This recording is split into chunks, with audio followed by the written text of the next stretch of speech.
शिवस्वरूप सद्गुरू जनार्दन स्वामी गुरुमाऊलीच्या कृपेने भगवान आशुतोष महामृत्युंजय सर्वेश्वराच्या कृपेने श्री राष्ट्रसंत सद्गुरू जनार्दन स्वामींच्या अनुष्ठान परंपरेप्रमाणे आणि आपल्या 16 वर्षाच्या तपश्चर्याच्या काळामध्ये वेद पुराण वेगवेगळ्या प्रकारचे उपनिषद चांगल्या प्रकारचे सद्ग्रंथ आणि याचं अध्ययन केलं, वाचन केलं आणि त्या ग्रंथातून जे काही विशिष्ट प्रकारचं स्तोत्र आहे, मंत्र आहे, स्तोत्र मंत्र याच्यामध्ये विज्ञान आहे, हा भाग सद्गुरू जनार्दन स्वामींना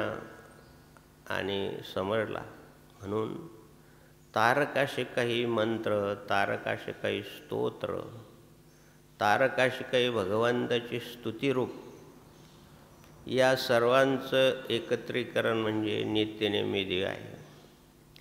नित्यनेमानं करणं फार महत्त्वाचं आहे आणि म्हणून तीच परंपरा सद्गुरू जनार्दन स्वामींच्या महानिर्वाणापासून ही नागपंचमी या श्रावण महिन्यातील आणि पवित्र महिन्यातील परंपरा श्री क्षेत्र नाशिक राष्ट्रसंत सद्गुरू जनार्दन स्वामी आश्रम तपोवन नाशिक आणि सर्वेश्वर महादेव मंदिर ट्रस्टच्या संयोगातून होत आहे.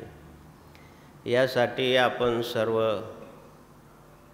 आणि आश्रमात यायला सरकारच्या नियमाप्रमाणे बंदी असल्यामुळं घरीच नित्यनिमित्तीचा पाठ तुम्ही ऐकत आहात किंवा त्यानिमित्तानं सद्गुरू जनार्दन स्वामीच्या शक्तिस्फूर्तीनं काय जे काही आणि नित्यनिमित्तीवर म्हणा निरूपण करता येईल ते करण्याचा प्रयत्न सद्गुरू जनार्दन स्वामी या देहाकडून करून घेत आहे. त्यानिमित्तानं सर्व गुरुबंधू भगिनींना आणि व्यासपीठावरून माधवगिरी बाबाचा नमस्कार आहे, जय जनार्दन आहे. हे कार्य आपल्यापर्यंत पोहोचण्यासाठी आणि ठाकरे बंधू, आव्हानकर बंधू, सोपान भाऊ, समाधान हे सर्व मंडळी आणि प्रयत्न करत आहे. थोडंफार टेक्निकल आणि प्रॉब्लेम असतात, हळूहळू समजायला लागतं. समस्या ही शोधाची जननी, समस्येमधूनच शोध लागतात. म्हणून ही मंडळी अतिशय अंतःकरणपूर्वक सेवाभावाने करतायत म्हणून त्यांना वंदन आहे, नमस्कार आहे. भजनी मंडळामध्ये आदरणीय सद्गुरू सेवापरायण हरिभक्तपरायण श्री शिवराम महाराज, श्री लक्ष्मण महाराज, श्री जनार्दन महाराज, श्री अजय महाराज, सर्व भजनी मंडळ सांप्रदायिक मंडळीला जय हरी, जय जनार्दन. भेग भगवान आमचे संन्यस्त गुरुबंधू कोणी पाहत असतील किंवा नंतर ऐकत असतील, आमच्या दशनाम संन्यासी परंपरेप्रमाणे त्यांना ओम नमो नारायण आहे आणि त्यामध्ये विशेष आणि विशेष श्री संतोषगिरी महाराज आणि भजनाच्या साथीनं काहींना भजन आवडतं, काहींना निरूपण आवडतं, काहींना विनोद आवडतात. सर्वांचं मिळून आणि मग कार्यक्रमाला विशेष अशी गोडी निर्माण होते. खूप जास्त मीठ बी चालत नाही कालवणामध्ये, जास्त गोड बी चालत नाही, जास्त तिखट बी चालत नाही. जसं मधुर आहार, रसयुक्त आहार जसं माणसं पोटभर जेवतात तसा हा प्रकार आहे. आमची चटणी भाकर आमची असेल तर तुमचं त्याच्यामध्ये पंचामृतसारखं खीर आहे, कोणाचं शिरा आहे, आजी महाराजसारखं कोणाची कांद्याची भजी आहे वाजनावर. म्हणजे अशानं ते जीवन परिपक्व होतं, म्हणजे पाचक होतं, गोड लागतं. तशा प्रकारचा हा भाग आहे. आपल्या नित्यनिमित्तीमध्ये भगवंतांचं भगवान शिवाचं वर्णन हे पहिला श्लोक ऋग्वेदातला आहे आणि चंद्रकांत नावाचा ग्रंथ आहे. 3 भाग आहे. वरेप्सू राजाला श्री वामदेव ऋषींनी सांगितलेला उपदेश आहे. तसा भक्तियुक्त वेदांताचा भाग देतो. खूप लहानपणी मी वाचलेलं आहे. बाबाजींनी सांगितलं चंद्रकांत वाचा. ते 3 भाग आहे. एका साधकाला दिलं ते म्हणे बाबा काय भंडारे. मग आम्ही भंडारीचे. आमच्या भंडारात कोणतं माल आहे? ते साधू संगी कुरुठा उजू सत्कर्माचे वाटत. कुरुठा म्हणजे गोडाऊन साठा. मग आमचं दुसरं काय भंडार राहणार आहे? हेच भंडार राहणार आहे. काय म्हणे खूप चांगलं वाचनासारखे दिलं. मग वाचनाची गोडी कमी होत चालली. आणि म्हणून त्या चंद्रकांत नावाच्या ग्रंथामध्ये अच्युतम केशवम विष्णुर्हरी सत्यम जनार्दनम हंसनारायणम चैवमेकम अष्टको नाम शुभम केशवं क्लेशनाशाय दुःखनाशाय माधव श्रीहरी पापनाशाय गोविंद मोक्षदायकम. हे भगवंताचे 8 नावं आहेत. विशेष महत्त्वाचे आहेत. जसं भगवान शिवाचे 8 नावं महत्त्वाचे. ओम मृत्युंजयाय रुद्राय नीलकंठाय शांबय अमृतेशाय शर्वाय महादेवाय ते नमः. तसे 8 नावं जसं महत्त्वाचे आहेत तसं अच्युतम केशवम राम नारायणम कृष्ण दामोदरम वासुदेवम हरि. अच्युतम केशवम राम नारायणम कृष्ण दामोदरम वासुदेवम हरि. श्रीधरम माधवम गोपिका वल्लभम जानकी नायकम रामचंद्रम भजे. अच्युतम केशवम राम नारायणम कृष्ण दामोदरम वासुदेवम हरि. ही भगवंताची नाममहिमा सांगण्यासाठी श्रीमद भगवद्गीतेचा 8वा अध्याय जो आहे तो अक्षर ब्रह्मयोग आहे.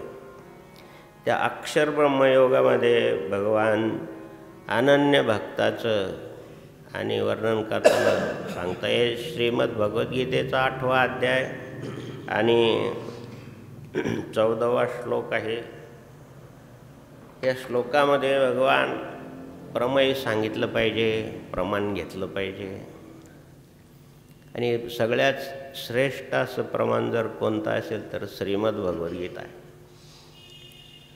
एकम शास्त्रम देवकी पुत्रैव एको मंत्र तस्य नमामि यानी कर्मेप्यतस्य देवस्य स्वा. भगवान महर्षी व्यास श्रीमद भगवद्गीतेचं महत्त्व निरूपण करताना सांगितले की प्रत्यक्ष भगवंताच्या मुखातूनच आलेली आहे. भगवंताच्या श्वासातून वेद निर्माण झाले. मोठमोठ्या ऋषीमुनींनी तपश्चर्या केली. त्यांनी जे धर्मतत्व काढले ते उपनिषद. सर्वोपनिषदे गावो दोग्धा गोपाल नंदनम. सर्व उपनिषदात सगळ्यांचं सार श्रीमद भगवद्गीता आहे. आणि त्या 8व्या अध्यायामध्ये भगवान सांगतात की अनन्य चेता सततम योमा स्मरती नित्यशः. हे नित्य स्मरणाला फार महत्त्व आहे. तुम्हाला पहिल्या दिवशी सांगितलं की नित्यकर्म, नैमित्तिक कर्म आणि प्रायश्चित्त कर्म. नित्यकर्म जो करतो ना मग त्याच्यासाठी नैमित्तिक कर्म गौण आहे. पण तुम्ही संसारी जीव आहात, नैमित्तिक कर्म तरी केले पाहिजे. हे जनार्दन स्वामींना कळत होतं की नित्य हे करू शकत नाही. नाम म्हणे आम्ही कुणब्याची पोरं रात्रंदिवस मर शेती माझी. बाबाजी पण शहाण्णव शेतकरी धर्मातले होते. खरं वास्तविक नामदेव महाराज शिंपी होते पण त्याने हा अभंग कसं काय लिहिला काय माहिती. नाम म्हणे आम्ही कुणब्याची. आता कुणबी शब्द फार महत्त्वाचा आहे. कुणबी म्हणजे जात नाही. आता ती जातीमध्ये ओबीसीमध्ये घातले काय ते मला सर्टिफिकेट काढावं लागलं म्हणून ते सर्टिफिकेट काढायला गेलो आम्ही. तर ते तहसीलदारनं असं म्हणलं नाही पैसे द्या म्हणून. पण काय 8 किलोमीटर पायी तालुक्याच्या ठिकाणी गेलो. सकाळी 8 विनोदच्या सांगितलं की काय ओबीसीला फार त्रास पण काही लागतं ते सर्टिफिकेट. पहिल्या दिवशी कामच नाही झालं, दुसऱ्या दिवशी बी नाही झालं. आता काय नाही, बस स्टँडवर झोपलो, उपास. तर काय करायला पाहिजे. एक मिलिटरी रिटायर आला, भारद्वाज नाव होतं त्याचं. तर करबक्का बसला, गावातला आहे म्हणून. म्हणलं साहेब असं आहे, ती 2 दिवस झाले काम व्हायला तयार नाही. मी इथंच थांबलो का तू? म्हणून हा इथंच थांबलो. पावसाळ्याचे दिवस, जून महिन्यात शाळा उघडते. समस्या काय असते त्याच्यातून मग कृपा कळते. हा प्रॉब्लेम सॉल्व्ह होत नाही, अमुक होत नाही, मग द्यावी होती. नित्य स्मरा जनार्दना, नित्य स्मरा जनार्दना, ऐसे करेगा माझे मना, ऐसे करेगा माझे मना.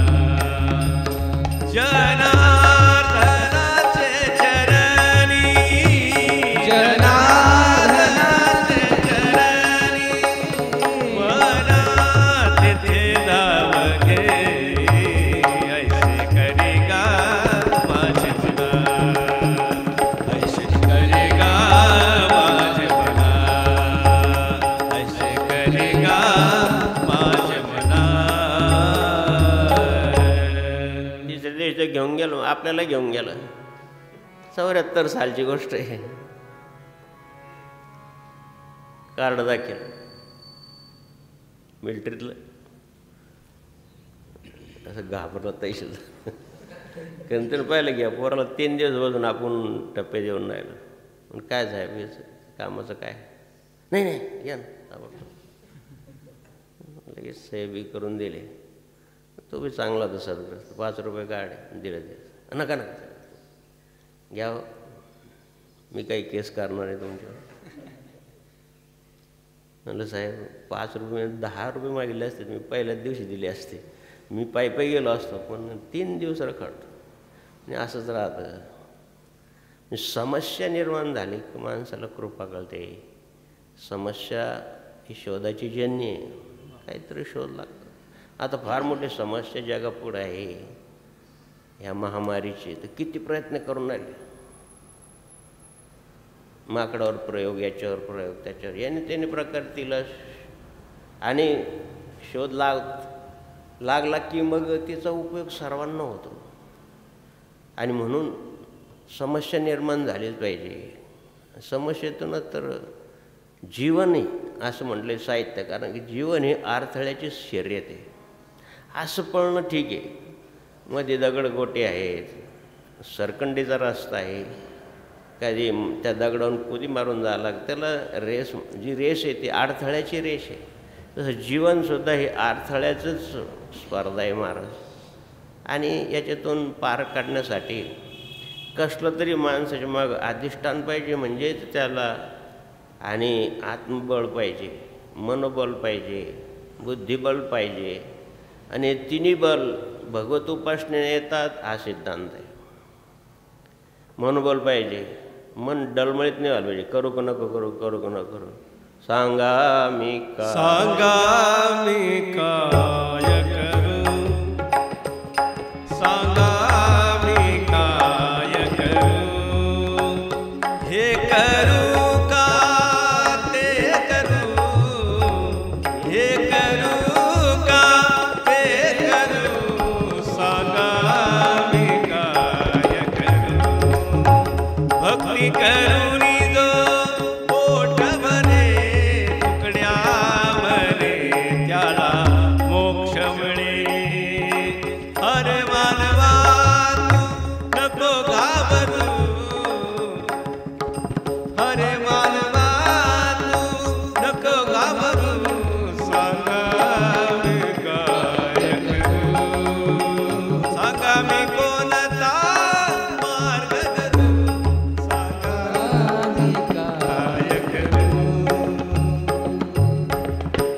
कोणत्याही कार्याला मनोबल पाहिजे. करायचं ना मनापासून करायचं, डळमळीत होऊ द्यायचं नाही. कोणता, संसाराचा असो, परमार्थाचा असो, द्वैत नको.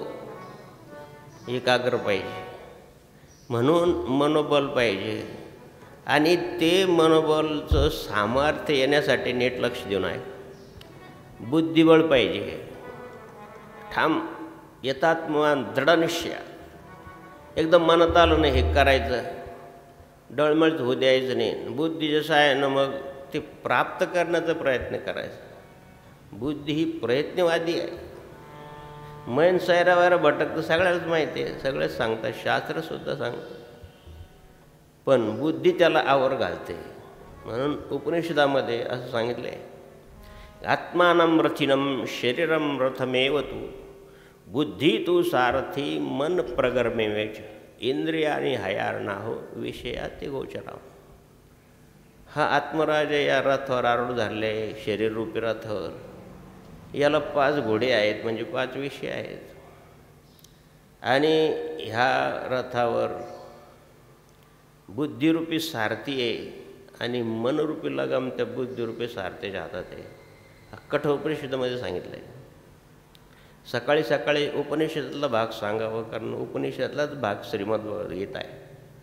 उपनिषद सर्वसामान्य ग्रस्ताश्रम पुढं निरूपण करू नये. तो वेदांताचा भाग आहे. त्याला फार बुद्धीचं सामर्थ्य लागतं. त्यानंच 10 उपनिषद त्यांनाच वाचावं. संसारी जीव त्यांनी मला उपनिषद वाचायचे. आमच्या संतोषगिरी महाराज जे भाषेत सांगितलं, मी त्यांना मनातल्या मनात, तुमच्या मुळ्या फार खोल गेलेल्या आहे. बाबाजीचा शब्द आहे असं. मला ग्रस्ताश्रमी लोक काही काही असे विचारतात ना, की त्यांना उत्तर देणं थोडं त्यांचं समाधान झालं पाहिजे म्हणून आम्ही मौन धरलेलं असल्यामुळं चांगलं राहतं. पण ते मुळे फार खोल गेलेले असतात. बाबाजीच्या भाषेमध्ये ते विषय एवढं परिपक्व झालेलं आहे ना, ते किती वार आलं तरी ते पडत नाही. ती झाड असे मुळं खोल गेले असतात. सोटमूळ फार खोल गेलेलं असतं. लग्न झालेल्याला कळेल, आजची गोष्ट सोडा, लग्न झालेलं कळेल किती खोल मुळ्या गेलेल्या असतात. ही जनार्दन स्वामीची भाषा आहे. महाराज फार असे शब्द डिक्शनरीत कुठं नाही. जनार्दन स्वामीचे शब्द डिक्शनरीत कुठं नाही. ते बिएफ्ट पोरं कुणीकडे गेलं, काय काय काही शब्द असे आहे ना, खूप गोड आहे. मुखी अमृताची वाणी, मुखी अमृताची वाणी, देह देवाचे कादरी, देह देवाचे कादरी, मुखी अमृताची वाणी, मुखी अमृताची वाणी. भगवत कार्य करताना सुद्धा ईश्वराला सुद्धा आणि या दुष्टांचा नाश करण्याचा हरिनारायणम दुरितिनिवारम परमानंदम सदाशिवशंकरम भक्त्या जनप्रियकत्वानं त्वा नारायणम दशम. या दुष्ट लोकांचा नाश करण्यासाठी काहीतरी सामर्थ्य पाहिजे, म्हणून भगवान नारायणाने भगवान शंकराची अनुष्ठान तपश्चर्या केली. म्हणून तुम्हाला अगोदर सांगितलं की तपेविने दैवत. तप म्हणजे काय? सत्कार्य करता वृत्ती झिजन याचं नाव तप आहे. तुम्ही सुद्धा तपश्चर्या करताय. हे शिकवण्यासाठी किती त्रास सहन करावा लागतो. विद्या अभ्यास करण्यासाठी त्रास, इंद्रियांना त्रास सहन करण्याचं सामर्थ्य प्राप्त होण्यासाठी आणि काहीतरी आपलं गंतव्य प्राप्त होण्यासाठी केलेला प्रयत्न म्हणजे तप आहे. म्हणजे विद्यार्थ्यांनी कठून कसून अभ्यास केला नाही तर आधी 8-8, 10 तास बसतायत ही मंडळी आणि जगापुढे दाखवत आहेत. किती पुण्याचं काम आहे महाराज. काय याच्यात काय अपेक्षा आहे? बरं, ते निरपेक्ष भावनेने कर्मान्यवाधिकार असते महाफलेशु. काय फल आहे? लोकांनी पाहावं, जनार्दन स्वामीचा प्रचार प्रसार व्हावा म्हणून देव हो. कोणतीही प्रकारची सेवा जनार्दन स्वामींनी माझ्या अंतःकरणात करून ठेवलेला शब्द आहे. उद्या परीक्षा आहे, आज जायचं आहे नाशिकहून औरंगाबादला. जनार्दन स्वामीने सांगितलं, आम्ही 4-5 विद्यार्थी होतो, काही करा भाऊ रात्रंदिवस, पण एवढे 100 झाडं लावून जा. हे नारळाचं झाड लावून 1974 साली एवढे झाडं लावून जा. आमच्यातले एक जण सांगितलं, बाबाजी आमची उद्या परीक्षा आहे. असं ते परीक्षा, पण एवढं लावून जायचं माणसं नाही कामाला. आम्ही ते रात्री सकाळपासून तर रात्रीपर्यंत ते सर्व झाडं लावले. आणि मला स्वप्न पडलं की बाबाजीनं विचारलं की एस टीनं जाणार का, एवढंच बोलले. मला तर हा प्रसंग आठवला. जनार्दन स्वामीचं गुण वर्णनाशिवाय आमच्याजवळ दुसरं काय आहे. आणि इथून बाबाजीनं सांगितलं जा निघावं, तुम्ही धाऱ्यानं झाडं लावून निघा. समोर तिथं ठाकरे महाराज असं पलीकडं घाणी होती, म्हणजे चुनामळ्याची घाणी होती. आणि तिथून ट्रक आली आणि ती ट्रकचा चुना खाली केला. आणि ती खाली केल्यानंतर ती गाडी फसली. चिखल होता, ती गाडी फसली. आणि आम्ही विचारलं, बाळी बुद्धी घेतली, निघालो. अरे अरे ते पोरवलं, विचारलं नाही भाड्याला पैसे. बाळी ध्यान नाही राहिलं कामाच्या नादामध्ये. ती गाडी फसली तर ते आमचे बाबूराव म्हणून, ए पोरव थांबा, ही गाडीला धक्का मारून द्या. धक्का मारलं तर ती निघा ना, पावडं घेऊन या, ते बाजूला करा ते चाका खालचं, पावडं घ्यायला इकडे. अरे इकडे इकडे. अरे भाऊ मी तुम्हाला विचारलं सुद्धा नाही भाड्याला पैसे आहे, तुम्ही कशाला निघून गेले. बरं झालं आली इकडे इकडे. माऊली होती, तर माऊली यांना भाड्याला पैसे दे, एस टीनं जा, कशानं जा, रेल्वेनं जा. बहुतेक आम्ही रेल्वेनंच जायचं. आणि बहुतेक WTचाच कार्यक्रम राहायचा. संतोषगिरी म्हणतात ना, पकडे गए तो खाना फ्री, रहना फ्री, नाही पकडे गए तो जाना फ्री. श्रीमन्नारायण नारायण नारायण श्रीमन्नारायण नारायण नारायण श्रीमन्नारायण नारायण नारायण. म्हणून देव या ठिकाणी ही सोपी भाषा आहे. अनन्य जे अशा भावनेने माझी भक्ती करतात, माझे कर्म करतात, माझी सेवा करतात. अनन्य चेता सततम यो मा स्मरती नित्यशा, जे माझं नित्य स्मरण करतात तस्याहम सुलभ पार्थ. त्यासाठी मी सुलभ आहे. सुलभ आहे म्हणजे तुमच्या सर्व समस्या सुलभ होऊन जातात. हा संसार मार्ग धरा समजा, परमार्थ मार्गामध्ये समाधान मिळतं, शांती मिळते, विशेष प्रकारची स्थिरता येते. हेच आहे, तेच मिळतं पण काही काही. आणि म्हणून भगवान नारायणाने तपश्चर्या केली, भगवान शंकराची. आणि हे दुष्टांचा नाश करण्यासाठी वेगवेगळ्या प्रकारचे आयुध, शस्त्र, अस्त्र हे मिळण्यासाठी. आणि मग महाराज तपश्चर्या करायचे, अनुष्ठान करायचं, तर मग थोडा त्रास सहन केलाच पाहिजे. म्हणून दररोज भगवान शंकराला 1000 कमळ व्हायचे. ओम नमः शिवाय, ओम नमः शिवाय, ओम नमः शिवाय, शिव ओम नमः शिवाय, ओम नमः शिवाय, ओम नमः शिवाय, शिव ओम नमः शिवाय. 1000 कमळ व्हायचे. आणि मग असे 1000 कमळ पहा तुम्ही. आता श्रावण महिना आहे, काही काही गुरुबंधू म्हणा, भाविक म्हणा, एक तरी बेलाचं पान व्हावं. दर्शनम बिलुपत्रश्यम स्पर्शनम पापनाशनम अघोरपातक संहारम एक बिलुपत्रम शिवार्पणम त्रिदलम त्रिगुणाकारम त्रिनेत्रम त्रिधायुधम त्रिजन्म पाप संहारम एक बिलुपत्रम अखंडे बिलुपत्रश्यम पूजये शिवशंकरम कोटी कन्या महादान. एक मुलगी जर असेल, तिचं जर सालंकृत लग्न जर तुम्ही केलं असेल तर 1 पृथ्वी दानाचं पुण्य. कोटी कन्या महादानम, कोटी कन्याचं पुत्राचं कन्येचं दान करण्याचं पुण्य. 1 पृथ्वी दानाचं पुण्य, 1 मुलगीचं लग्न व्यवहार. मुलीला कमी समजू नका, मुलीला. आणि ती घेऊन येते, प्रत्येकाचं प्रारब्ध घेऊन येते. आणि विशेष असं असतं की कितीही प्रयत्न केला आपण, आता शास्त्र आहे तर शास्त्र पाहिलं पाहिजे, पण प्रयत्न करणं बी गरजेचं आहे, केलंच पाहिजे. संसारी जीव आहे, धडपड केलीच पाहिजे. आणि मग एखाद दिवस तिचा ठरलेलं विचार कोण आहे तिच्याबरोबर त्याचं लग्न होणं. दशरथ राजाचं लग्न कौशल्याशी होणार आहे हे विधिलिखित होतं आणि कौशल्यपोटी राम येणार आहे हे रावणाला माहीत असताना त्याने ते कौशल्य देशावर सराई केली. कौशल्याला पेटीत घातलं, स्त्री हत्या करून म्हणून समुद्रात सोडून दिले. दशरथ राजा तिकडून शिकारी आले आणि त्यांनी ते पेटी पाहिले म्हणजे हात नका लावू, मी पतिव्रत आहे, ज्यानं मला स्पर्श केला त्याला मी पती मानणार आहे. त्यानं ती पेटी उघडली आणि पेटीतून बाहेर काढताना हात दिला आणि बाहेर घेतलं. आणि तुम्ही कोण म्हणे? मी दशरथ राजा म्हणून मी कौशल देशाची मुलगी कौशल्या. तिथं त्यांचा विवाह झाला पंचमहाभूताच्या साक्षी. हे ठरलेलं असतं महाराज. प्रारब्ध पुत्र कांता जाण. कांता कांता म्हणजे पत्नी. प्रारब्धात जी असली तीच मिळणार महाराज. माझ्यापेक्षा कमी उंचन जास्त, माझ्यापेक्षा गोरी, ही आपली इन्स्ट्रक्शन आहे. आपण ते काय मॅचिंग पाहतो. अजय महाराजने मॅचिंगच घातला आज.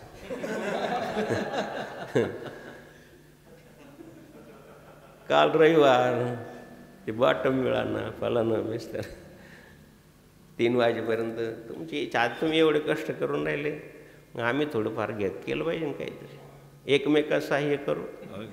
हो घे जरूर. सुपंत म्हणजे चांगलं करायचं असेल तर मग थोडंसं सहाय्य लागतंच सगळ्यांचं. जनार्दन स्वामी रात्रंदिवस उद्योग करायचे.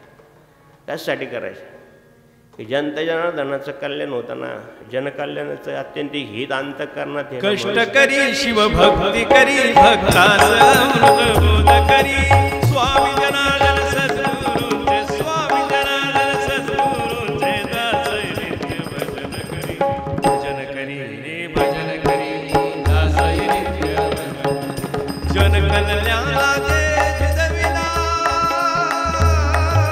कष्ट करता जन्म चालला कष्ट करता जन्म चालला मातीतून ते सोनी पकिवता भक्त जनातून हिरे निवडता मातीतून ते सोनी पकिवता भक्त जनातून हिरे निवडता शिवस्वरूप जरी तू दान करी तू नित्य गुरुचे भजन करी स्वामी जनार्दन सद्गुरूंचे स्वामी जनार्दन सद्गुरूंचे दास नित्य भजन करी रे भजन करी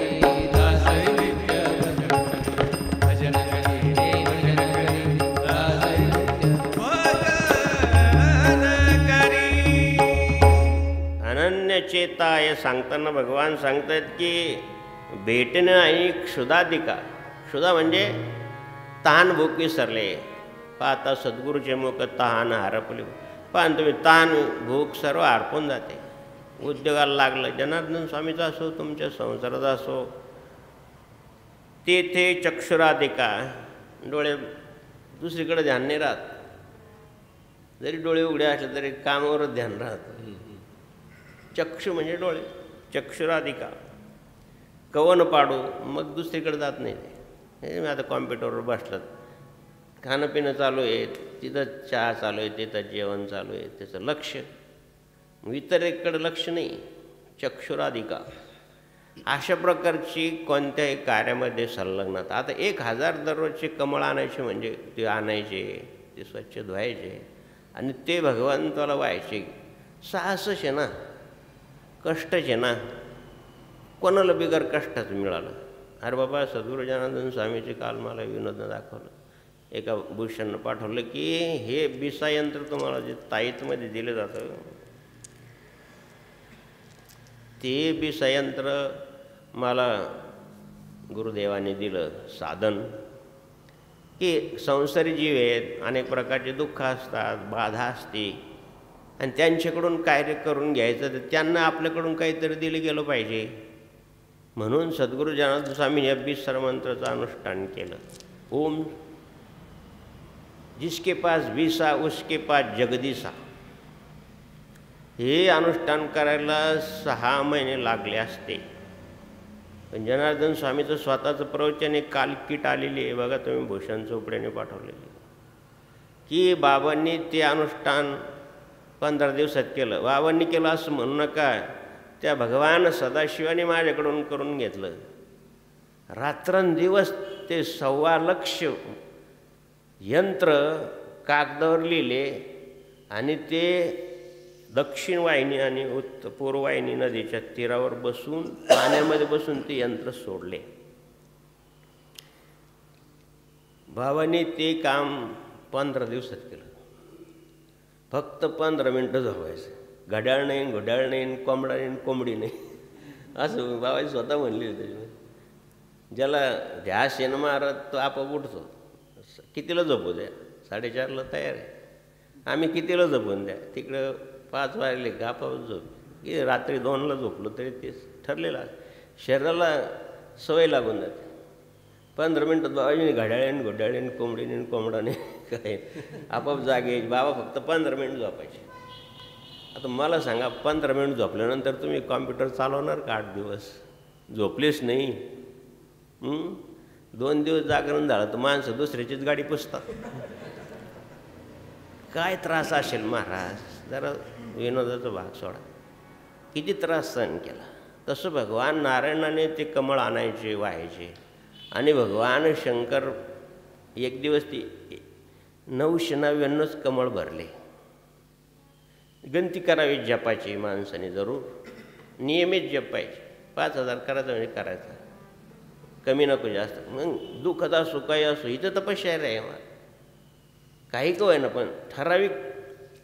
गोंधळकर महाराज म्हणणं की संसार जीवाने ठरूनच घेतलं पाहिजे. नाही नित्यनेम करायचं, सांप्रदायिक असेल तर काकडा करायचं म्हणा, किंवा हरिपाठ करायचा आणि नित्य तेवढा जप मात्र करायचाच. काही हो, किती काम असो. पण हे तुटून जातो महाराज. हा नियम चालू का होईना मग करा. कधी का होईना. काही तुम्हाला बंधन ठेवलं नाही. म्हणजे श्रीमद भगवद्गीता आहे की कीर्तनाची नटनाटे, तिला कुठं बंधन ठेवलं ना. स्नानादिकाचे बंधन नाही. सततम कीर्तयंतो मग. हेच तुकाराम महाराज जेवढं काही प्रमाण गीतेमध्ये आहे तेवढंच प्रमाण आणि अभंग गाथेमध्ये आहे. काहीच फरक नाही. तिकडे इकडं संस्कृतमध्ये आहे आणि तिकडं मराठीमध्ये आहे. नित्यनेम म्हणा आम्ही ते प्राणी दुर्लभ, लक्ष्मी वल्लभ. काय सततम कीर्तन तर काय, मन म्हणावं माझे मन लागो तुझे चरणी. दुसरं काय. मदभक्त परायण. परायण व्हा म्हणजे वाचा, ज्ञानेश्वरी वाचा, नाही वाचा. 1000 कमळातून एक कमळ काढून घेतलं. 999 कमळ भरले. आता काय करायचं. उठायचं तर नाही.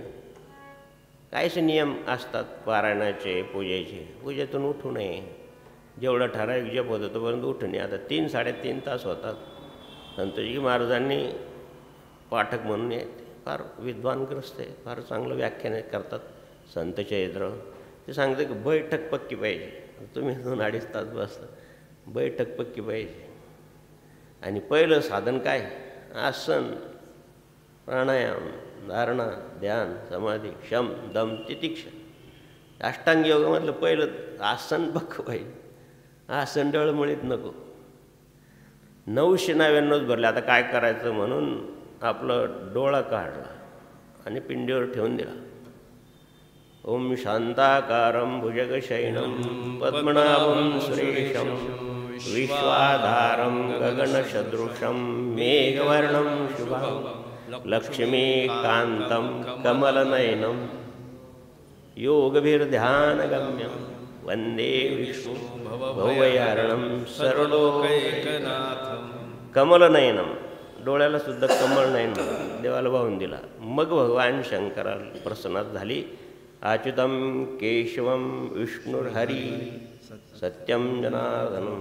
हे नारायणा, तुझ्या या नावाचं जो स्मरण करीन, अच्युतम असो केशव असो, अच्युतं केशवं विष्णुर्हरी सत्यं जनार्दनं हंसनारायण, हे 8 नावं भगवान शंकराच्या मुखातून तुम्ही जर स्कंद पुराण वाचलं असेल, आमचे देवबाबा वाचतायत. मला 2-3 साधकाचं फार मोठं कौतुक आहे. सर्व कार्यक्रम करून, पूजापाठ करून, अध्ययन करणं, जसं संतोषी महाराज सर्व करून अध्ययन करतात. असंच आपण करायचं. पुरी विधी संध्याकाळची विधी पहिल्यापासून जसा मंत्र अनुग्रह घेतला, तर सकाळ संध्याकाळ दुपार 3 वेळची विधी बाबाजींच्या कृपेने या देहानं काही चुकायचं कारण पडलं नाही किंवा त्यांच्या शक्तीनं झालं. संध्याकाळची विधी झाली का शिवराम महाराज शिवपुराण म्हणा, स्कंदपुराण म्हणा, श्रीमद भागवत म्हणा, अध्ययन करून 2 तास 3 तास जेवढा वेळ मिळेल झोपेत नाही तोपर्यंत राहतो की राजेश असल्यामुळं. आणि रात्री खायचा संबंध नाही, पहिल्यापासून सवय लागली 2 वेळेची. आणि मग ती करायची. शुकसुधा सागर वाचायला 2-2.5 वर्ष लागले आणि श्रीमद भागवत वाचायला बी 2-2.5 वर्ष लागले. शिवपुराण वाचायला सुद्धा शिवपुराणातलं दृष्टांत सांगायचं आहे आपल्याला. श्रीशैल्य मल्लिका उज्जैनी आमा हम कालो. आणि मग सर्व संपलं की मग विधीपूजा झाली की ठराविक जप झाला की वाचन करत बसायचं. ते शुकसुधा सागर तर एवढं पुस्तक होतं, एवढं मोठं जाडाक्षर होतं. म्हणजेच भागवताचंच आहे. शुकाचार्याने सांगितलं त्याला शुकसुधा सागर म्हणतात. सागरच येतो ज्ञानाचा. फक्त नंतर भावार्थ रामायण पण वाचलं, योग वासिष्ठ वाचलं. आणि मग असं पडल्या दुसरं पारायण म्हणून एक या हे ठराविक वय असते त्यातच करून घेतलं पाहिजे. एक खंत थोडीशी अशी आहे की प्रत्येक ज्योतिर्लिंगाच्या ठिकाणी जनार्दन स्वामींनी अनुष्ठान केलेलं आहे. आता अनुष्ठान तसं 3 दिवसात 1.25 लाख जप होतो. आज करू उद्या करू, पण ते शरीर थकल्यामुळं आदरणीय सद्गुरू साहेबरायन संतोषगी महाराजांनी नित्यनेम धरला तसं महेशगिरी बाबांनी प्रत्येक ज्योतिर्लिंगाच्या ठिकाणी अनुष्ठान आणि केलं पाहिजे. साधकाच्या दृष्टिकोनातून ते करता येत म्हणून 2च ठिकाणी अनुष्ठान करायची थोडीशी अडचण आहे. एक तर केदारनाथ बर्फ आहे तिथं, आणि आता पुष्कळ सोयी झाल्या महाराज. हा विचार 10-15 वर्षापूर्वी मनात होता, त्यावेळेस थोडी प्रतिकूलता होती. आता तर अनुकूलता आहे, पण ते नाही झालं शक्य. पण सगळंच थोडी पूर्ण काय आपल्याला थोडी एका जन्मात पूर्ण करायचं आहे. 18 पद्मापासून एक आता थोडी आता शेपटी झाडलं एवढंच आहे. आम्ही एखादे नळणे जामवंत असं प्रमुखमध्ये, पण तुम्ही तर 18 पदमध्ये होतेच ना. थोडे दगड वाहणार. या सर्वांचं 8 नावं भगवान शंकरांनी घेतलं. अशा प्रकारचे प्रत्येक ठिकाणी अनुष्ठान संतोषगिरी महाराज 2-3 याच्या ठिकाणी याच्या ज्योतिर्लिंगाच्या ठिकाणी अनुष्ठान झाले. ज्योतिर्लिंगाच्या ठिकाणी अनुष्ठान का करावं म्हणून ज्योतिर्लिंगाचं विशिष्ट प्रकारचं असं जातं. इथं मोठा बल्ब लावला तर किती लांबपर्यंत उजेड जाईल. आणखीन उंचावर लावला आपण जनार्दन स्वामीचं नाव उंचावर लावलं तर किती लांबून दिसतं. असं प्रत्येक ज्योतिर्लिंगाचं ज्योतीचं प्रकाशवलय हे तर विज्ञानानं सुद्धा सिद्ध केलं आहे. खालून मोठा प्रकाश झोत दाखवला जातो. इथं विमानतळ आहे, इथं रात्री विमान उतरायला हरकत नाही म्हणून खालून झोत दिला तो विज्ञानच. आणि मग ते विमान खाली उतरतं. असं सरळ झोत जातं वर. जहाज यावं काडावर किंवा बंदरावर तर मोठ्या प्रकारचा दीपस्तंभ लावला जातो, मोठं लाईट. मग ते जहाज तिथं कुठे दिशा कळते का. आज तर होकायंत्र, पण कोणत्या दिशेला जायचं, ठराविक ठिकाणी जायचं. दक्षिण दिशा एवढी मोठी, दक्षिण दिशेतल्या कोणत्या स्थळावर जायचं जरा लक्ष देऊन ऐका. हे तुम्हाला भूगोलाकडं का घेऊन जातो की उज्जैनीचं महत्त्व सांगायचं आहे. उज्जैनी महाकाल हे विद्यार्थ्याकरता अभ्यासरोग करता सांगतो. आणि दीपस्तंभ असं तर मग ते जहाज इकडे यायचे. तशाच प्रकारचं देव जीवनाचं दीपस्तंभ संत आहेत. ते आपल्याला हा या दिशेने या. बाबा सांगतात ना, दिशाहीन लोकांना दिशा दिली. भूमितीमध्ये तुम्हाला लघु कोण समजेल, दीर्घ कोण समजेल, 3 कोणाची बेरीज 180 यायला पाहिजे, पण दृष्टिकोन थोडी समजेल. दृष्टिकोन द्यायसाठी भूगोल नाही, दृष्टिकोन यावायसाठी सत्संग आहे, शास्त्र आहे. दृष्टिकोन बदलला पाहिजे. दृष्टी तीच, तिचा कोण बदलला पाहिजे. कानेकोपऱ्यातच जास्त लोक पाहतात. तुम्हाला कळलं पुढचं काय मला सांगायची गरज नाही. कानेकोपऱ्यातच पाहतात. विशेषतः फटीतून पाहायची फार हौस वाटते माणूस.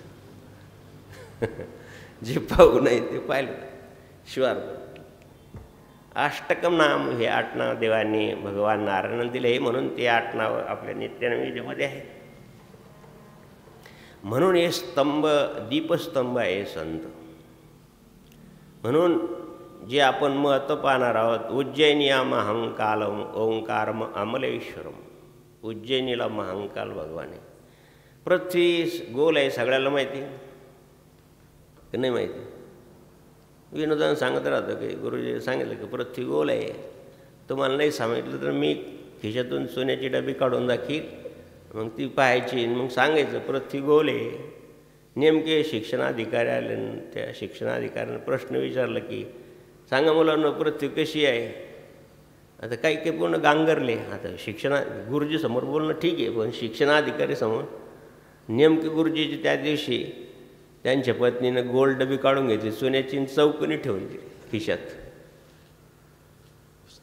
एका विद्यार्थ्याने वर हात केला, सांग कालपर्यंत पृथ्वी गोल होती, आज चौकणी. याच्यावर चालतं का तारतम्य ज्ञान?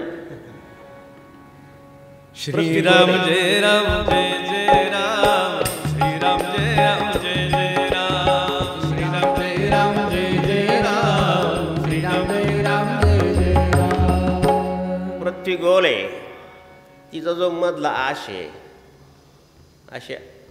असं जो म्हणतात ती मध्यबिंदू. मध्यबिंदूला शास्त्रामध्ये नाभी म्हणतात. जशी नर्मदा परिक्रमा करायची असते, नाभी म्हणजे ओंकारेश्वर आहे, तसं नाभी जी आहे तिथून अर्धा भाग सुरू होतो इकडं, अर्धा भाग इकडं. जो मध्य भाग आहे, जी मध्य भागाची रचना भूगोलशास्त्रानं सांगितलं आहे की तिथून पुढं प्रमाणवेळ सुरू होते. आपण ज्या अक्षांशावर आहोत, आता इथं काही चतुर्थी करतात, विनोद चतुर्थी करतो. इथं 9:14 जर चंद्रोदय असेल तर औरंगाबाद म्हणा, नागपूर म्हणा, इथं 9 वाजून आणि इथं जर 14 मिनटं असेल तिथं 18 मिनटं असतं. 3 मिनटाचा फरक पडतो एका अक्षांश, एक अर्धा सेकंद. अशा प्रकारचं ठराविक जो मध्यबिंदू आहे तिथून इकडं आणि मध्यबिंदूपासून इकडं असं गोल तयार होतं ना, त्याला आस म्हणतात. तर उज्जैनी ही असं क्षेत्र आहे. सगळ्यात अगोदर प्रमाणवेळ ठरण्यासाठी मौर्य काळात तिथून विशेषतः वराहमीर नावाचे शास्त्रज्ञ होऊन गेला उज्जैनीला. मग कालिदास होऊन गेले उज्जैनीला. मोठमोठे प्रकारचे शास्त्रज्ञ त्यावेळचे सगळे. महांकालची नगरी अशी होती की ती पुरातन नगरी आहे आणि ती पृथ्वीची नाभी आहे. उज्जैन नगरी ही पृथ्वीची नाभी आहे, तिथून पुढं प्रमाणवेळ सुरू होते. आणि म्हणून एक दर दिवसाला काही सेकंद आपण डोळ्याची पापणी लावली की याला पल म्हणतो. आणि मग पुढं क्षण 60 क्षण म्हणजे 1 मिनिट, 60 मिनिट म्हणजे 1 तास, आणि असे 24 तास म्हणजे 1 दिवस.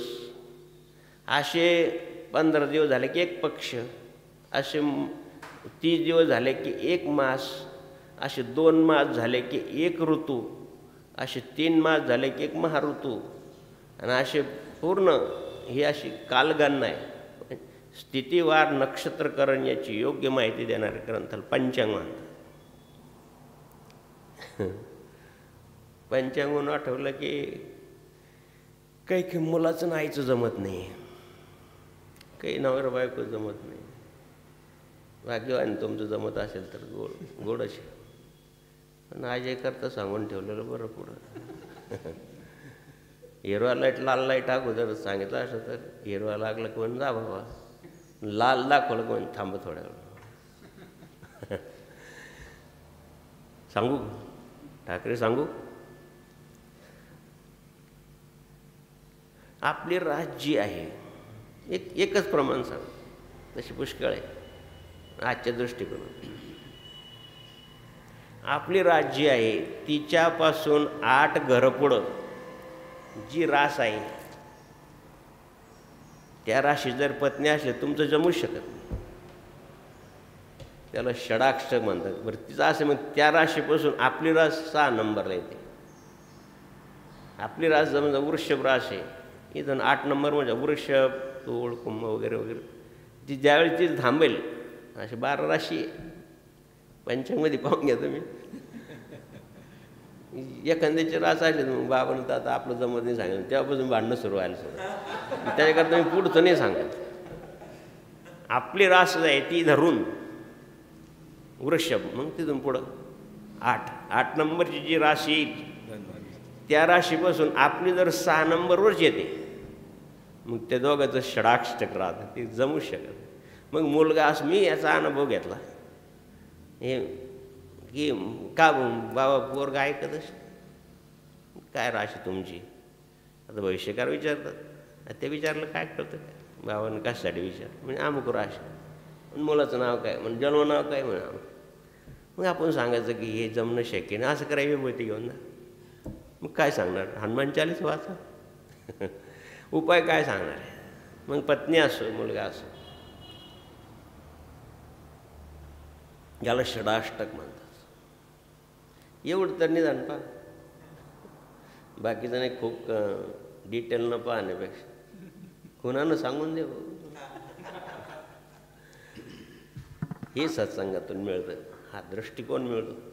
कोण तुम्हाला पुष्कळ मिळतील बाहेर, दृष्टिकोन नाही. दृष्टिकोन संत देतात. बिनु सत्संग विवेक होई, राम कृपा बिनु सुलभ न सोई. मंगल भवन मंगल हारी, द्रवौषध शरद अजिर बिहारी. म्हणून उज्जैनी एक क्षेत्र आहे. पूर्वीपासूनच चंद्रगुप्त मौर्य, हुयनसंग पार मोगलापर्यंत आत्तापर्यंत प्रमाणवेळेची जी नाभी आहे तिथून पुढं प्रमाणवेळ ठरली जाते. म्हणून उज्जैन या महाकालम, ही उज्जैन नगरी अनादी म्हणजे खूप प्रभू रामचंद्रपासून आहे अशी मानली जाते. 5 लाख वर्षापूर्वी सुग्रीव भगवान श्रीराम वनवासाला येत असताना मध्य प्रदेशमधून इकडं आले महाराष्ट्रामध्ये आणि ते त्याच मार्गाने आले. ज्या ज्या ठिकाणी असे देवालय आहे त्या ठिकाणी भगवान शंकराचं अधिष्ठान आहे, त्या ठिकाणी प्रभू थांबलेले आहेत. त्याची पूजापाठ नित्यनेमानं, श्रीरामप्रभूसुद्धा नित्यनेमानं भगवान शंकराची उपासना करायची. तर महाराष्ट्रात जे आलेत प्रभू रामटेकडे नागपूरजवळ, तिथून पुढं आले, मग तपोवनात आले. असं मार्ग आहे. आता ज्या ज्या ठिकाणी कसे आले असेल राम, आता 5 लाख वर्षापूर्वी कसे रस्ते असतील, किती जंगल असेल, लोकवस्ती किती विरळ असेल. आता विचार करा तुम्ही, काल तुम्ही पाहिले 2500-3000 किलोमीटर हेक्टरचे जंगल आहेत, अजून किलोमीटरचे सुद्धा जंगल आहे परदेशामध्ये. आणि म्हणून हे येत असताना असं अनाद्य क्षेत्र उज्जैनी आहे. आणि त्याचं तिथून पुढं पृथ्वीचा आस येतो, म्हणजेच मध्यबिंदू आहे, म्हणजे शास्त्रानं तिला नाभी म्हटलेलं आहे. म्हणून उज्जैनी हे क्षेत्र 12 ज्योतिर्लिंगापैकी एक आहे आणि सप्तपुऱ्यापैकी एक आहे. संतोषगिरी महाराजांनी विचारलं काल बरा, ठाकरेंनी पण विचारलं की अश्वस्थामा बलिर्व्यास. आता हा अश्वस्थामाचं नाव कसं काय, हा तर काय म्हणतात त्याला विश्वासघातकी. त्याचं तोंड पाहिल्यानंतर 10,000 ब्रह्महत्येचं पातक लागतं असं महाभारतात सांगितलं आहे. पण ते काल वाचण्यात आलं, काही शंका काढल्या की म्हणून बुद्धी थोडी शोधक असल्यामुळं. द्रोणाचार्य हे भारद्वाज मुनीचे शिष्य होते. वेळ त्यांनी आता पती पत्नी असलं, ऋषी जरी असलं तरी लेकराची अपेक्षा असते. काय करावं, त्यांनी सांगितलं की तुम्ही शिवोपासना करा. हे बघा, कधीही सात्विकोपासना करावी, शिवोपासना करावी, जेणेकरून समजा आपली मनोइच्छित कामना नाही पूर्ण झाली तरी पुण्याचा भाग वाढेल आणि पुनरुपी कधी ना कधी ते पुण्य कामाला येईल. हा मोठा अभिप्राय आहे. पण त्यांनी सांगितलं की तुम्ही भगवान शंकराची उपासना करा. आणि म्हणून महाकाल क्षेत्राच्या ठिकाणी दोन्ही दाम्पत्याने भगवान शंकराची उपासना केली नित्यनेमानं उठून, तर मग भगवान शंकरचं दृष्टांत झालं की तुम्हाला कसं मुलगा पाहिजे. सांगितलं आम्हाला असं मुलगा पाहिजे, तो चिरंजीव पाहिजे आणि तो तुमच्यासारखा पाहिजे. म्हणजे एकच सांगा, चिरंजीव पाहिजे की माझ्यासारखं पाहिजे? चिरंजीव पाहिजे. मग भगवंताने आपला अंश म्हणून अश्वस्थामाला म्हणजेच द्रोणाचार्यालाने प्रसाद दिला, म्हणून तो भगवंताचा अंश आहे. तुम्हाला ते एवढंच मी सांगितलं आहे की तो प्रतिमापूजन करायचा, आणि म्हणून त्याला पाशुपती अस्त्र मिळालं नाही. अर्जुनाला पाशुपती अस्त्र का मिळालं? का अर्जुन श्रीशैल्याची शिवलिंगाची पूजा करायचा, म्हणून तो भगवंताचा अंश असल्यामुळे आणि त्याचं नाव अगोदर असलं पाहिजे असं मी त्या वाचनावरून सांगू शकतो. अश्वस्थांबलीर्व्यास अगोदर त्याचं नाव आहे, अत्यंत विश्वासघात केला, 5 मुलं द्रौपदीची मारले. म्हणून भगवान शंकराची उपासना वाया जात नाही. आणि म्हणून सप्तपुऱ्यापैकी मोक्षदायिनी आणि उज्जैनी आहे, एक ज्योतिर्लिंगाचं ठिकाण आहे आणि कुंभमेळ्याचं स्थान आहे. दर 12 वर्षांनी कुंभमेळा होतो. आमच्या दशनाम संन्यासीची अशी परंपरा आहे. गुरुदेव सद्गुरू जनार्दन स्वामीची, गुरुदेव भगवानची नागादीक्षा ही उज्जैनला झाली आहे. आणि आमच्यामध्ये अशी परंपरा आहे की 4 ठिकाणी कुंभमेळा भरतो. तर त्या भूमीचा प्रभाव, जसं लहान बालकाला गर्भातला आईवडील जे खातात पितात कसं राहतात त्याचे संस्कार जसे त्या गर्भावर होतात, तसं आम्हाला जी नागदीक्षा दिली जाते तर पूर्ण मागचाच पाश तोडले जातो. नाळ छेदन करतात ना, म्हणजे त्याचा आईचा संबंध सुटला पोटातला खाण्यापिण्याचा, नंतर दूध. तशाच प्रकारचे आमचं नागा संस्कार होतात. म्हणजेच ते सांगू नये तो विधी, तो फार अवघड आहे. तशा प्रकारचं छेदन होतं आणि मग ते धर्मध्वजाखाली छेदन होतं. छेदन होतं म्हणजे थोडं ते सांगणं योग्य नाही. आणि मग ज्या ज्या ठिकाणी जसं जसं त्याला ते संस्कार ते महापुरुष देतात, ते संस्कार त्या संन्याशीमध्ये ओढतात. आमचं संन्यासविधी प्रयागराज झालं आहे, म्हणून आमच्या दशनाम संन्यासीमध्ये प्रयागराजला ज्याला नागदीक्षा दिली जाते तो राजराजेश्वरी नाग म्हणतात त्याला, ज्ञानसंपन्न वगैरे वगैरे काय नाही. हरिद्वारला जी नागदीक्षा दिली जाते त्याला बर्फाने नाग म्हणतात, शांत असतात. कारण हरिद्वार थंड हवेच्या ठिकाणी आणि बर्फ पडतो.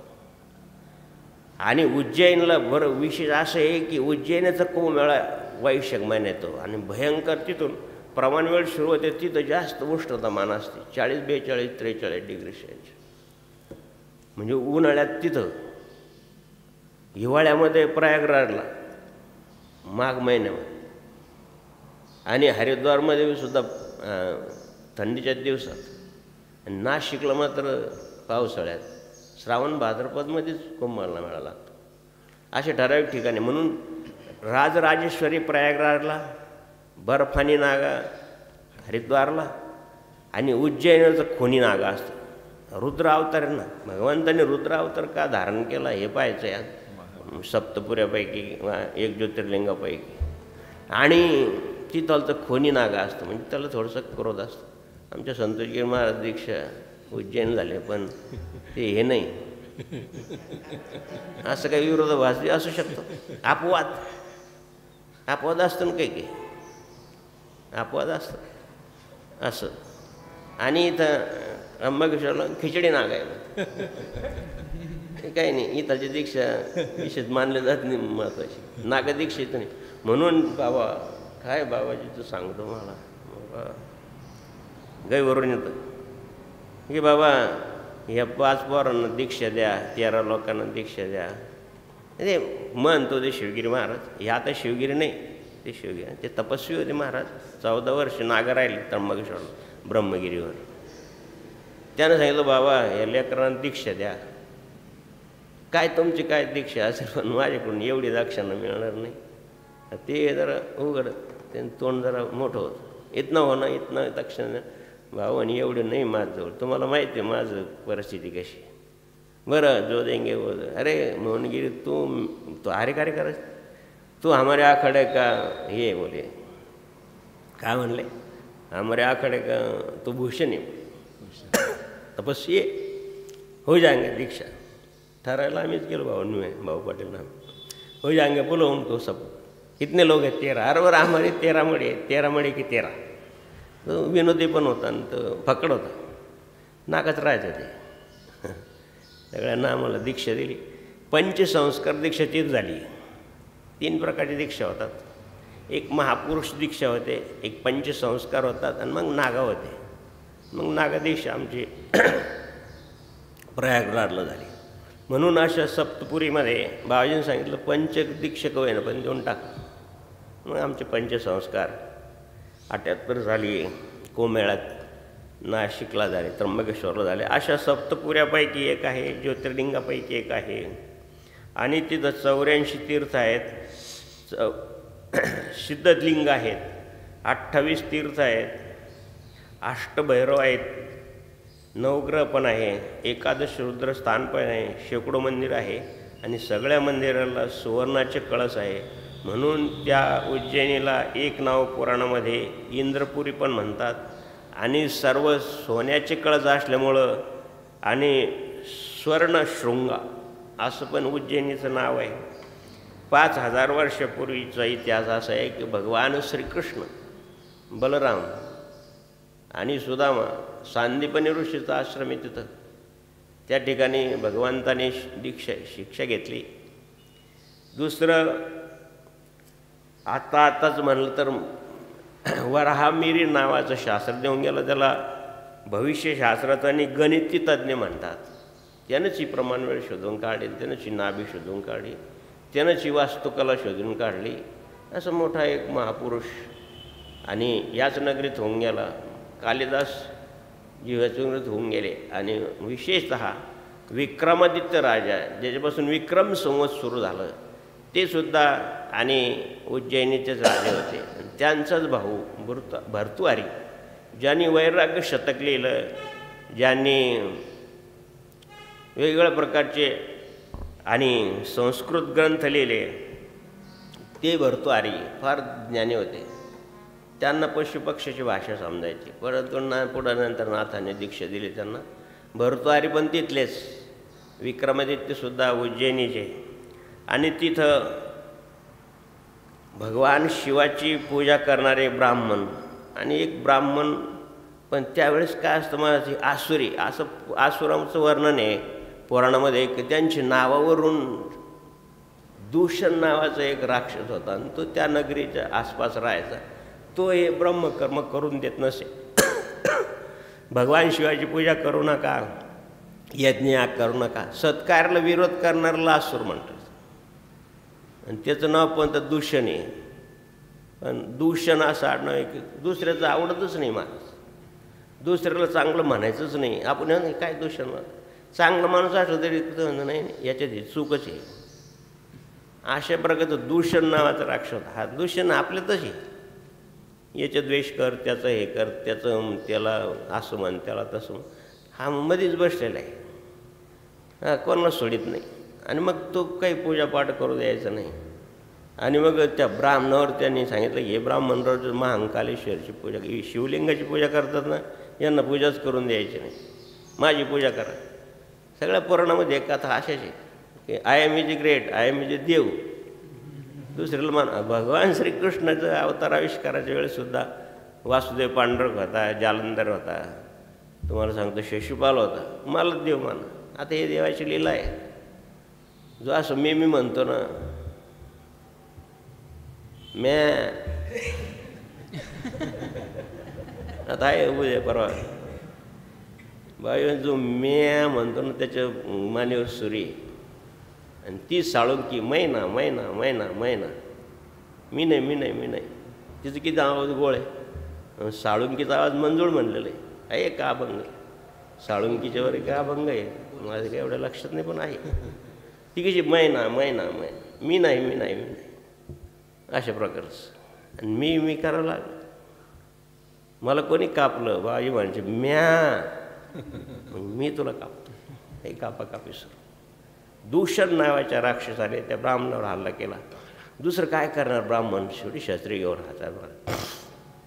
ओम नमः शिवाय महाकालेश्वरा शिव नमः शिवाय हर हर भोले नमः शिवाय महाकालेश्वरा शिव नमः शिवाय हर हर भोले नमः शिवाय ओम नमः शिवाय ओम नमः शिवाय हर हर भोले नमः शिवाय ओम नमः शिवाय ओम नमः शिवाय हर हर भोले नमः शिवाय. आणि म्हणून त्या ज्या शिवलिंगाची ते पूजा करायचे त्याच्यातून दिव्य तेज बाहेर आलं. म्हणजे भगवान शंकराने रुद्ररूप धारण केलं तर राक्षसाला मारलं.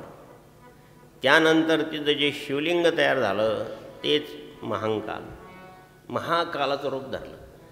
काय राक्षस काही साधा नव्हता तो. त्याला मारताना देवाला सुद्धा घाम आला. घाम टिपला, क्षिप्रा नदी झाली. शिंपले घाम शिंपणे क्षिप्रा.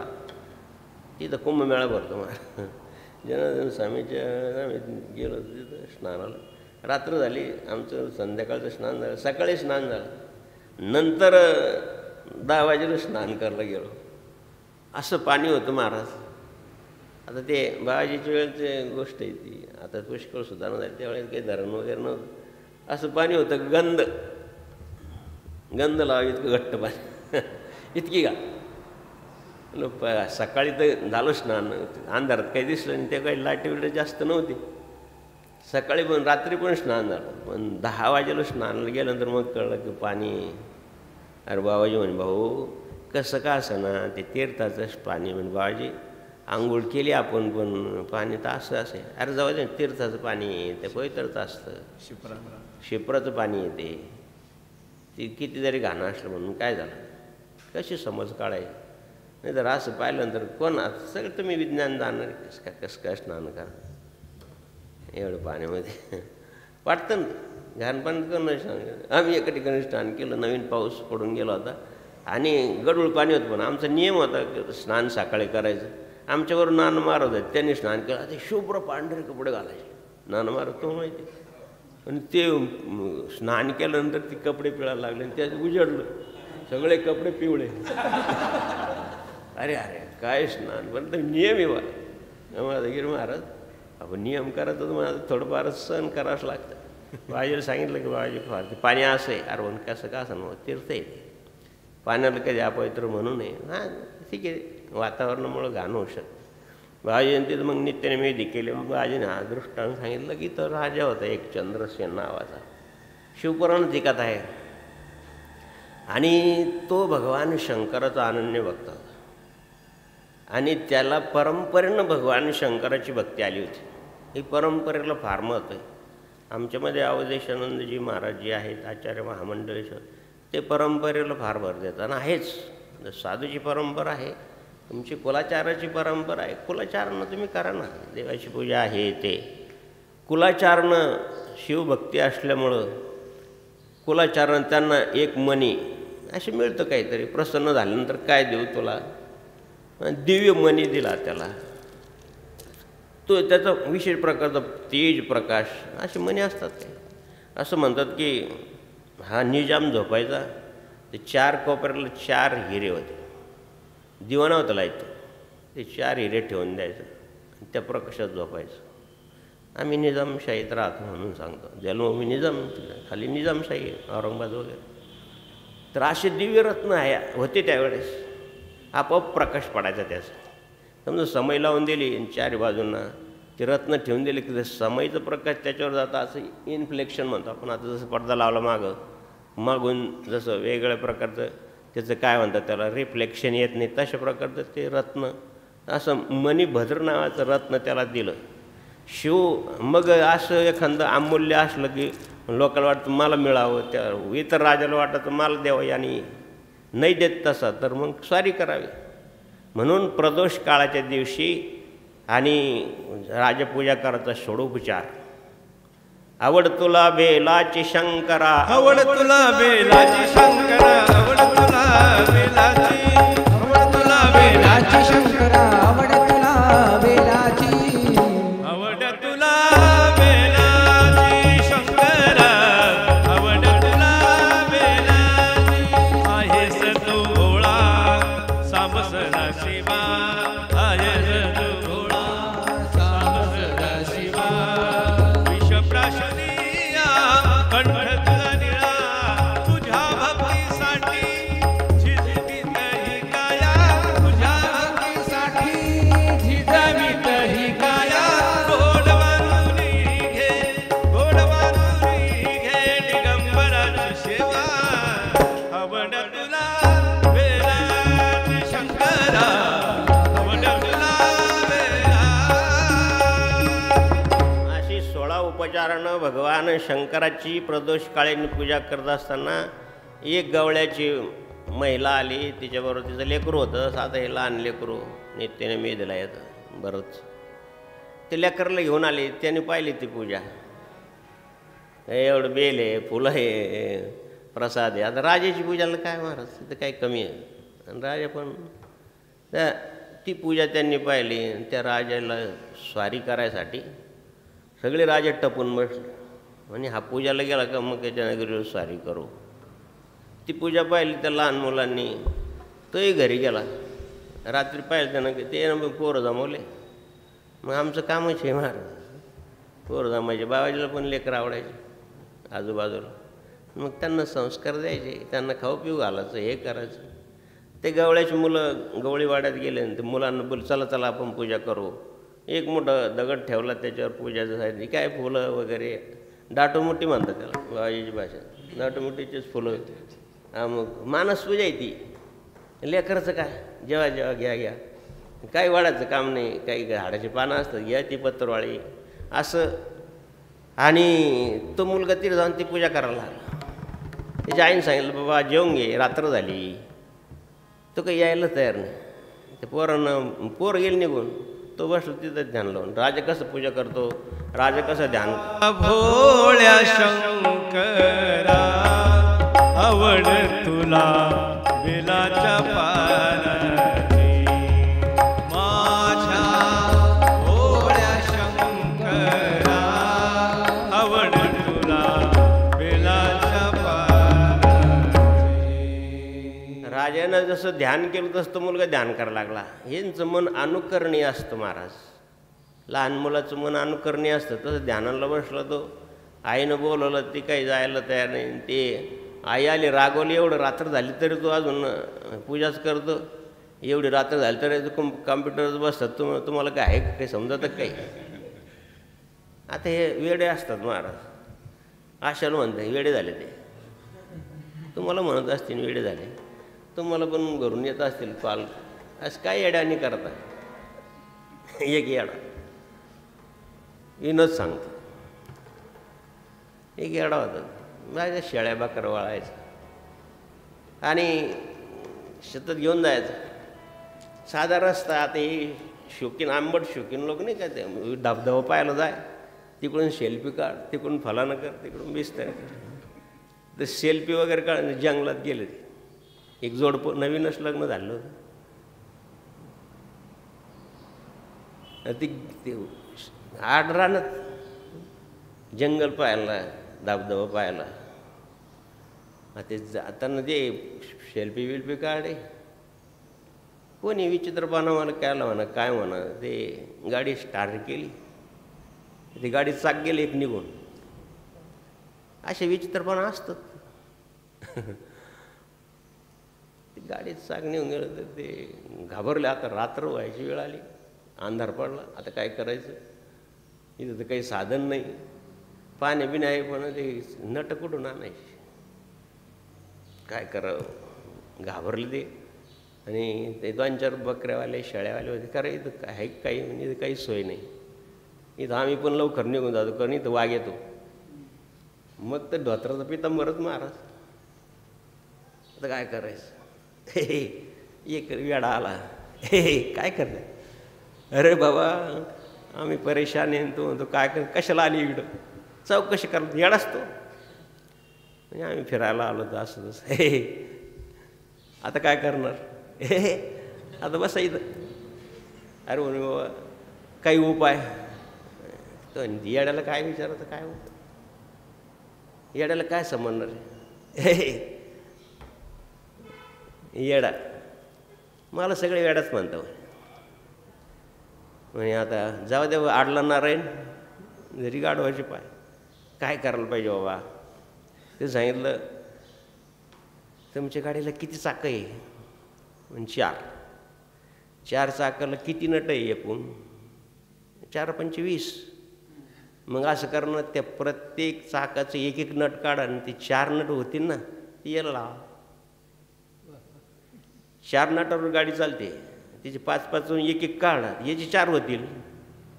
4वर तुमचं काम होऊन जाईल. नट आवळा घेऊन जा. येड्यासुद्धा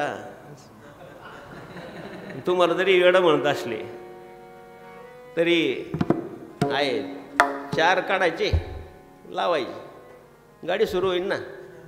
आडून नाही बसणार. 4-4वर गाडी चालते. याची पण 4 होती. 4 पुरुषार्थ आहे. वेडा झालो मी तव छंदे,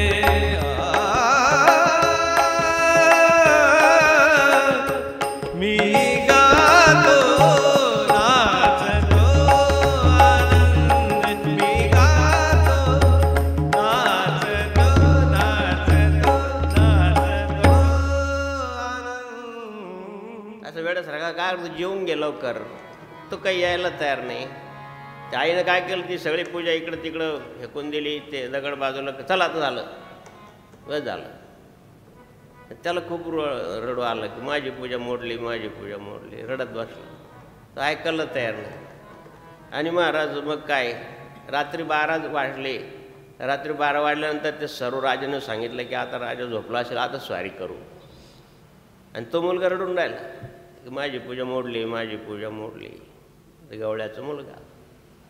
आणि मग तिथं ते दगडाचं शिवलिंगासारखं पूजा करतात, ते दगडाची तिथं तो रडत बसला तो मुलगा. रात्री 12 वाजले. भगवान शंकर तेजपुंज त्या जे दगड मांडलं त्याच्यातून प्रगट झाले. ते एवढं तेज निर्माण झालं बघा. तुम्हाला पहिल्यांदा सांगितलं की असं प्रकाश झोप दाखवलं जातं, विमान खाली येतं. असं दिव्य प्रकाश झोत तिथून निघाला. तर त्या सर्व राज लोकांचे डोळे दिपले. अरे बाबा पण रात्री आलो इथं, तर रात्र अंधारी रात्र आहे. प्रदोषच्या दिवशी अंधारी रात्र असते शुद्ध प्रदोषला, वद्य प्रदोषला. आमुष्याच्या 2 दिवस अगोदर किंवा 3 दिवस अगोदर. नाही इथं कसा दिव्य प्रकाश कसा निर्माण झाला. हो नो, राजाचं काहीतरी हा चमत्कार असला पाहिजे. आणि अशा राजावर स्वारी करणं तर आपलं तर काही बरीगत होणार नाही. म्हणून त्या राजाला त्यांनी उठवलं आणि सांगितलं की आम्ही तुमच्यावर स्वारी करायला आलो होतो, पण तुमच्या नगरीमध्ये हा दिव्य प्रकाश कुठून दिसून राहिला, आमचे डोळे दिपून राहिले. राजा पण उठला. त्याला वाटलं एवढा प्रकाश, रात्र तर आमुष्याची आहे, म्हणजेच अंधारी रात्र आहे. आणि तर गेला राजा त्या ठिकाणी पाहत होतं. त्या ठिकाणी तो मुलगा रडत होता आणि तिथून तो दिव्य प्रकाश यायचं म्हणून महांकाल त्या ठिकाणी मग राजाने मंदिर बांधलं शंकराचं. तेच महांकालेश्वर. विश्वकर्माच्या साह्यानं मंदिर बांधलं राजाने. त्याला महांकालेश्वर मंदिर म्हणतात. दिव्य ज्योतिर्लिंग आहेत. हे मोठी शिवपिंड आहे. आणि सगळ्या प्रकारचे उपचार केले जातात बरं का ठाकरे. भांग पण व्हायला सगळे स्थापन देतात भांग. विशेष सोमवारी प्रदोष दिवशी ओम भोले एक गोळा घेऊन जायचं. प्रसादच तिथला तो महांकाल. ते जे लिंग आहे महाराज, ते लिंग शालिग्रामचं होतं. शालिग्रामचंच लिंग आहे ते. शालिग्राम विष्णुमूर्ती संत हो का बोलताय. म्हणून अजून वैष्णवाचं नाव आहे अगोदर आपल्या विधीमध्ये. भगवान शंकराचं नंतर नित्यनिमित्तीमध्ये अच्युतम केशवम दोन्हीचं साम्य बाबाजींनी आपल्या नित्यनिमित्त जाणून ठेवलं आहे. म्हणून शालिग्राम सगळं वैष्णवाची मूर्ती. शालिग्राम विष्णुमूर्ती संत हो का भलत्या याती. तुकाराम महाराजांनी लिहून ठेवले. सगळ्या प्रकारचा भेदाभेद टाळा बाबा. आणि संताची जात विचारू नका, संताचं कुळ विचारू नका. आणि ते दिव्य ज्योतिर्लिंग कशामुळे निर्माण झालं बाबा? म्हणे गवळ्याच्या पोराच्या. भगवान शंकराला सांगितलं की बेटा तुझ्यामुळे दिव्य रूपाने इथं प्रगट झालं, तुला काय पाहिजे? म्हणजे माझ्या आईला क्षमा करा, तिने तुमची पूजा मोडून टाकली. आम्ही आईला क्षमा केली भगवान शंकराने आणि सांगितलं की बाबा तू गवळ्याच्या पोटी अवतार घेशील, पृथ्वीचं परिहार करशील, परित्राणम साधूनाम विनाशाय दुष्कृताम. तोच गवळ्याचा मुलगा गाई गोपाळ. गाई गोपाळ गाई गोपाळ सवंगडी वना. गाई गोपाळ सवंगडी वना. गाई गोपाळ सवंगडी वना. गाई गोपाळ गाई गोपाळ. त्याच कोळामध्ये भगवान वृष्णी वंशामध्ये भगवान श्रीकृष्णाचा अवतार आविष्कार झाला. म्हणून हरिहरा तुम्ही नका मानू भेद. एकच अंग आहे, दोन भाग आहे फक्त. ही जनार्दन स्वामींनी गुह्य गम्य आपल्याला नित्यनिमितीमध्ये आणून ठेवलेले महाराज. आणि एवढं सुंदर आणि शिल्पकलायुक्त मंदिर विश्वकर्माने बांधलं. पण 1235मध्ये एका यवन राजाने ते मंदिर पाडून टाकलं. तिथं मशीद बांधली. जे शिवलिंग आहे ते तिथं सूर्यकुंड आहे, त्या सूर्यकुंडात टाकून दिलं. पुढं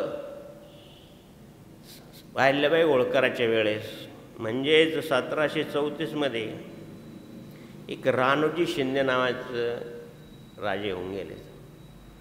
त्यांना कळलं की हे मंदिर या ठिकाणी होतं, म्हणून त्यांची राजसत्ता असल्यामुळं त्यांनी ते मंदिर तिथून ते बाजूला केलं आणि तिथं नवीन मंदिर बांधलं. आणि कळलं होतं की हे शिवलिंग सूर्यकुंडात आहे. सूर्यकुंडातून ते शिवलिंग आणलं आणि 1734मध्ये परत स्थापना केली. ते एक सिद्ध महापुरुष होते, त्यांच्या हातानं स्थापना केली. त्या महाराजांचं नाव आहे रामचंद्र बाबा. असतात असे काही महापुरुष. इथं सुद्धा भगवान श्रीरामाची प्रतिष्ठा करताना एक फक्करदास महाराज होते, त्यांच्या हातानं श्रीरामाची पूजा झाली. ते तर फक्कड होते महाराज, ते देवाला सुद्धा शिवे द्यायचे. असं म्हणतात की राम मूर्ती तिथं ठेवलेली होती, ती उचलणारच लोकांना. मग त्या ब्राह्मणाने विचार केला की ही रामाची मूर्ती का उचलणार? आणि मग वेगवेगळ्या लोकांना बोलवलं, ब्राह्मणाला बोललं, विद्वानाला बोलवलं की काय भानगड. पण या भागात कोणी एखादा सिद्ध पुरुष पहा, त्यांचा स्पर्श झाला की मूर्ती उठन. माझा स्वतःचा अनुभव सांगतो. थोडा वेळ झाला तर हरकत नाही. पण त्र्यंबक आहे, जनेश्वराची प्राणप्रतिष्ठा तुम्ही जर गेलात, जनेश्वराचं नंदी खूप मोठा आहे. आणि कर्फ्यू लागला, असंच वातावरण बंद झालं, माणसं कमी, आणि ती मूर्ती मंदिरात जाईनाच, उचलानाच. बाबाजी गेले पूजाला, तोवर तुम्ही घ्या म्हणे मंदिरात मूर्ती. आम्ही विद्यार्थी होतो, आता काय करायचं? आणि मुहूर्त टाळून जाईल. बाबाजीने सांगितलं मी पूजा व्हायचीपर्यंत तुम्ही मूर्ती घ्या. तिथं संतोषगिरी महाराज कुठं जाते ती मूर्ती? लाकडून घे, ओढ तिकडं. काय माणसं थोडे, मूर्ती खूप मोठी द्या झाडानंदी. पूजा झाली तर बाबाजी तो हालनच, काय करायला पाहिजे? मग बाबाजीने सांगितलं ओ नंदी महाराज, असं काय करताय? मी तुमची स्थापना करतो, या लोकांनी माझं नाव दिलं म्हणे या मंदिराला, असं नका करू. बाबाजीची भाषा. चला हात लावलं फक्त नंदी, वडा रे लावलं, सोल दोरलं, गेलं, ओढलं पोराने.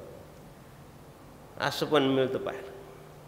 आणि म्हणून त्या राणोजी शिंदेने त्या रामचंद्र बाबाच्या साहाय्याने महाकालेश्वरची स्थापना केली. ते फक्करदास महाराज म्हणजे आहे तपोवनामध्ये फिरत राहतात, राम म्हणत राहतात. त्यांना बोलून आणलं. त्या काय लोटा सोटा लंगोटा एवढंच होतं त्यांच्याजवळ. त्रिकाल गोदावरीचं स्नान करायचं, रामनामाचं जप करायचं, हातात सोट्या होता. म्हणजे क्या है महाराज, चलो प्राण प्रतिष्ठा के लिए राम मंदिर की, चलो चलो आएंगे. क्या हो गया? बोले मूर्ति उठा नहीं सकते. श्री राम क्या है, आप मूर्ति बिठा रहे हैं, उठाता कि नहीं, उठता कि नहीं? ये देखा कि मेरे हाथ में सोटा है. अरे 2-4 लोकांनी उचलून ती मूर्ती ठेवून दिली. घाबरला देवसुद्धा. नंगेशे म्हणून आम्ही नागे. श्रीराम जय राम जय जय जय राम श्रीराम जय राम जय जय राम अलख निरंजन जय जय अलख निरंजन अलख निरंजन जय जय अलख निरंजन त्या रानोजी शिंदे नावाच्या राजांनी अजूनही शिंदे परंपरा जन मावळ देश होता पूर्वी, आता मध्य प्रदेश आहे. अजूनपर्यंत वाटचाल त्यांचीच आहे. शिंदेचे ना मुख्यमंत्री बहुतेक आतापर्यंत तेच परिवार आहे. असं जन्मोजन्मी कामाला येणं शुद्धरी पुण्याची महाराज. म्हणून 1734मध्ये त्यांनी परत महाकालेश्वराची स्थापना केली. अतिशय चांगलं आणि दोन्ही भूभागाचं भाग महाकालेश्वराचं मंदिराचं स्थापत्य असं आहे की दक्षिण भारतासारखं पण आहे, उत्तर भारतासारखं पण आहे. आणि दक्षिण भारत उत्तर भारताचं साम्य असणारं स्थापत्यशास्त्र महाकालेश्वर मंदिराचं आहे. आणि म्हणून तिथं महाकाल आहे, तो काळाचा बहुकाळ अनादि बहुकाळ कालखंड कालमृत्यू कालाग्नी कालनाशम नमामि शीर्षादेवम किं न मृत्यू कर्षते. भगवान श्रीराम त्या ठिकाणी आलेले आहेत. भगवान सुग्रीवासह सुग्रीव महाराज परत दक्षिणेला जाताना महाकालेश्वरहून गेले असं पण उल्लेख आहे. आणि आत्तापर्यंत शिंदे परिवाराचं किंवा त्या परिवाराचं की त्या वंशामध्ये महाकालेश्वराचं स्थापना केली असल्यामुळं पुण्यश्लोकच कुळ म्हणायला पाहिजे. आणि त्या कुळाचं आत्तापर्यंत हे चालू आहे. असं अनादी काळापासून तर आतापर्यंत जसं ज्योतिर्लिंगाचं महत्त्व बाबाजीची शक्तिस्फूर्तीनं स्मरण होईल तेच व्यासगात घेऊन सांगण्याचा प्रयत्न करण्यात येईल. जय जनार्दन.